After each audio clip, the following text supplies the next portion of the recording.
Should someone that does not manage their finances in a traditional way should be considered for a governor? In other words, if one candidate makes a tidy sum of money from the traditional route, um, and then the other candidate on the other side, she has borrowed or otherwise changed her finances in such a way as that it's legal, but the optics appear to indicate the inability to connect with voters because voters are not giving her money at the primary stage.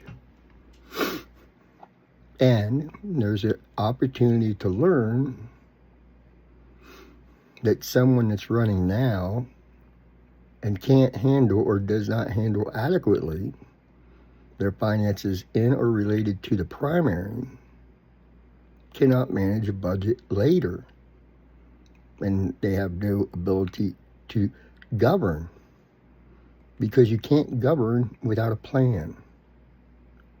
If there is no plan, then we govern. This is not directed at any candidate. This is an ethical problem. Yeah. You could think what you like. We all should have opinions. But we should also know what's going on. And I've done a lot of investigating of the issue. And we have to judge candidates by what they do, what they say they're going to do in the general election. And they need to tell us that right now, before we vote. How can we vote when we don't know their plan? I've asked, there's been different people. Again, this is not one person. This is more than one person. And so it makes me wonder, like, why isn't there more looking at this? Like, the way they report their money is all public. But there's a lot of stuff here that doesn't make sense. And by make sense, I mean, why is the law allowing this? Not that it's illegal, but why do they allow it? So there's a lot to digest, but think of this. We need answers now about November, not in October. So whoever your candidate is or wants to be, whoever it is, then look for that information. It's public record. It's on the internet. It's not biased. It's released by government. And then once you look at the data sheet and you ask yourself some questions, you want to know what's going to happen when your candidate goes to face the other side in November. We need to know that right now. And for very good reason, because we're about to vote. So I'm not accusing anyone of anything. There's still time. And we still got time. So that there could be developments. I hope there are. Because no one should vote for a candidate that doesn't tell you what they plan to do. Let's hope that some of the candidates step up and provide the information, not in a legally obtuse way or a political speak way, but provide it with us in a way that politicians of old did, where they had a thing they would mail you and it would tell you not what was just wrong, but they would tell you what they planned to do to fix it.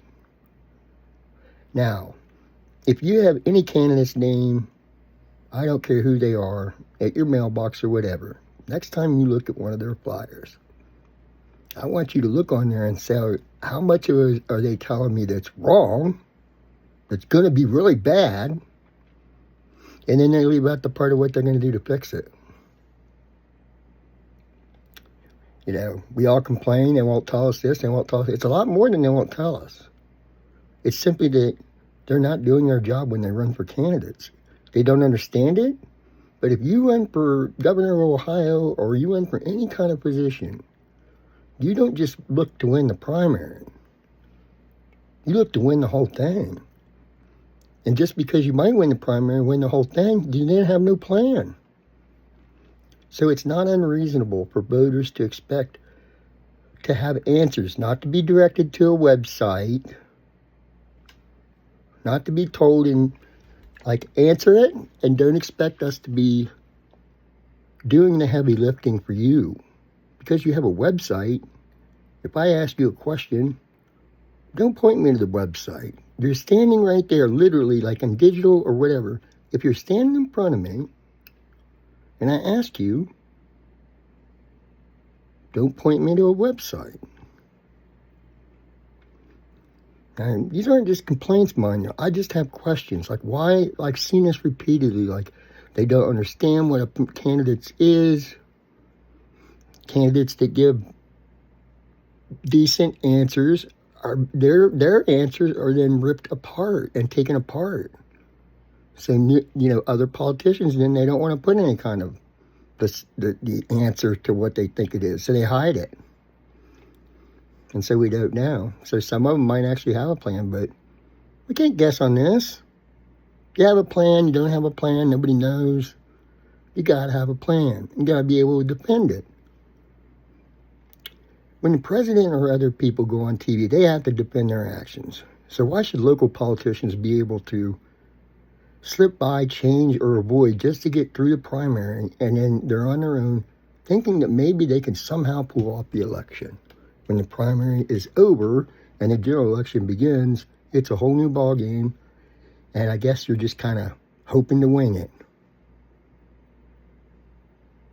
Again, this has nothing to do with a specific candidate. If you think you know who I'm talking about, you're wrong, because it's not one. It's many.